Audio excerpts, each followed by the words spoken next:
my own personal portfolio, yes, I am. I'm very exposed to market beta, and we've been doing great this year. There's no secret there. There's nothing secretive about that. But when and why I'm not going to be exposed to it anymore is subject to my discretion because allocating risk is stepping up to the plate. We don't get to pick the pitch, but we do know the picture. And the picture is effectively the market regime. If it is a bull market, if it is a bear market, if it is a sideways market, we're trying to classify the current regime that we're in. This is trying to analyze the current picture and what pitches he likes to throw. That doesn't mean we're going to put all of our eggs in one basket because we have no idea what pitch he's going to throw. The market could tomorrow snap into a bear cycle or decide that it never wants to throw a fast ball again for the next 12 months. That is not up to us. The statistics of the situation give us an edge. We're ready for this favorite pitch, but we're not just going to commit to one. All right. When it comes to creating strategies that don't need to be secretive, this is exactly what I'm talking about. When it comes to something like a hedge fund, if they're just worried about positioning and survival, maximizing long-run compound annual growth, then they may induce different types of hedging strategies. Let me show you exactly what I mean by this.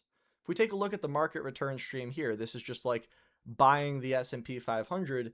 You can see that it does pretty darn well until a bear market or a crisis starts. Nobody knows when that's going to be. Nobody knows what the catalyst is going to be. If they did, they would bet the house. There's a difference between taking a swing at a pitch and having a crystal ball. Positioning your portfolio for the crisis or expecting the crisis is completely different than just betting everything that you have on it. When we take a look at this situation here, this red portfolio is effectively a hedge fund strategy. What that means is it's positioning itself for exposure during a crisis to have positive alpha. It doesn't know when that pitch is coming, but the portfolio is constructed in a way that when that environment is made present, it is going to outperform the market as a return stream. That's exactly what you see here in this animation. It's going to relatively underperform. That is the cost of carry, the cost of financing that portfolio, such that when there is a crisis, it is going to significantly outperform. And that's what you see in this regression here on the right. You can see that the hedge portfolio is generating a return alongside the market, albeit at a slower rate, until when it snaps into a bear market or a crisis.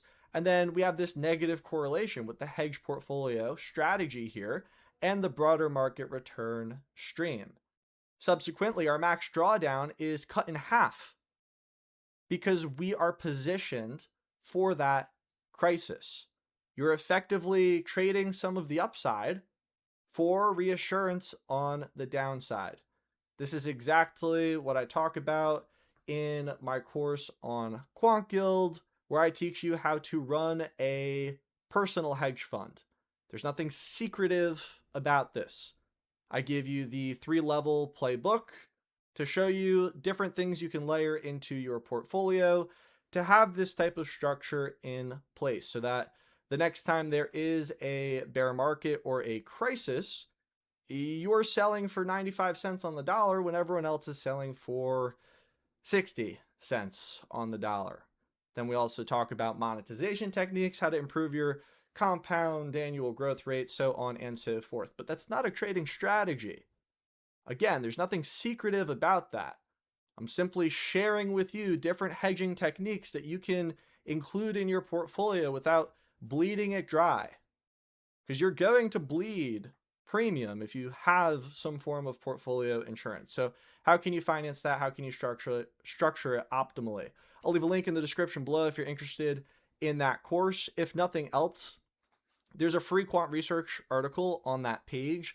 I definitely encourage you to check it out and read it to understand exactly what risks your portfolio is exposed to. It's entirely free. Again, linked in the description if you're interested in checking it out.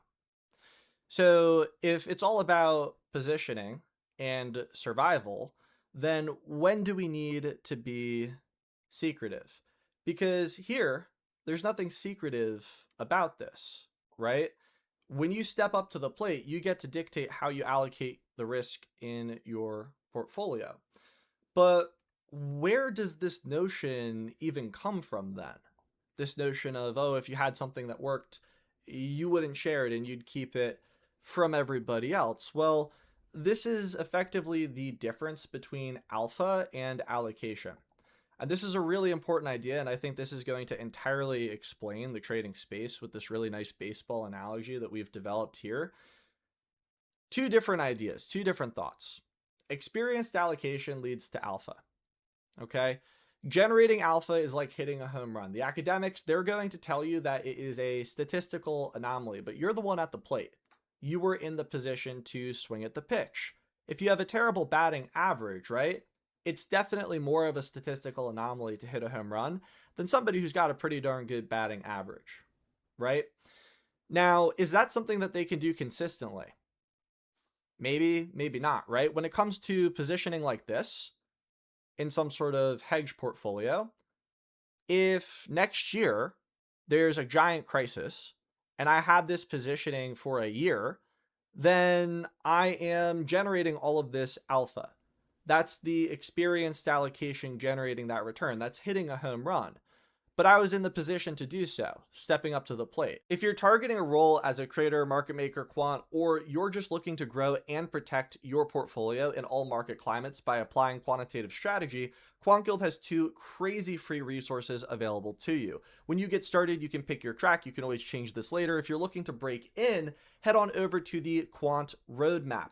Every topic in the right order that you need to know for success in different roles. You can select them here. It will tell you the exact breadth and depth of knowledge you need in each for success in interviews and the career as a whole. And of course, if you're looking to grow and preserve your wealth, you're going to want to run your own personal hedge fund. This isn't a day trading strategy. It's structure institutions use every single day to cut their downside risk in half, improving their overall long run return. I have a free quant research note available to you on this page for exactly what is going on. Link in the description below to Quant Guild if you're interested in these free resources.